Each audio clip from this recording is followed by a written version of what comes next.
Bonjour et bienvenue sur MPC Lycée. Dans cette vidéo, je vais vous parler de la configuration électronique des entités chimiques. Les électrons d'une entité chimique se répartissent en couches électroniques numérotées de 1 à 7. Au lycée, seules les 3 premières couches sont étudiées. Cela correspond aux 18 premiers éléments chimiques, soit les 3 premières lignes du tableau périodique des éléments. La couche 1 contient au maximum 2 électrons, la couche 2 contient au maximum 8 électrons, et la couche 3 contient au maximum 18 électrons, mais on s'arrête à 8 pour le programme du lycée.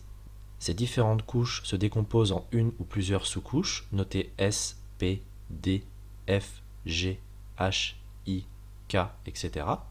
Seules les sous-couches S et P sont au programme du lycée. La sous-couche S contient au maximum 2 électrons, et la sous-couche P contient au maximum 6 électrons. Donner la configuration électronique d'une entité chimique, c'est dire combien d'électrons se trouvent dans les différentes sous-couches électroniques. Pour cela, on commence par déterminer le nombre d'électrons que possède cette entité chimique à l'aide du tableau périodique. Attention à bien tenir compte de la charge s'il s'agit d'un ion. On remplit ensuite les différentes sous-couches en respectant les règles de remplissage suivantes. On respecte l'ordre de remplissage 1s, 2s, 2p, 3s, 3p, et une sous-couche doit être saturée pour pouvoir passer à la suivante. Voici un exemple pour l'atome de carbone. Z, le numéro atomique, est égal à 6, donc l'atome de carbone comporte 6 électrons. Sa configuration électronique est donc 1s2, 2s2, 2p2.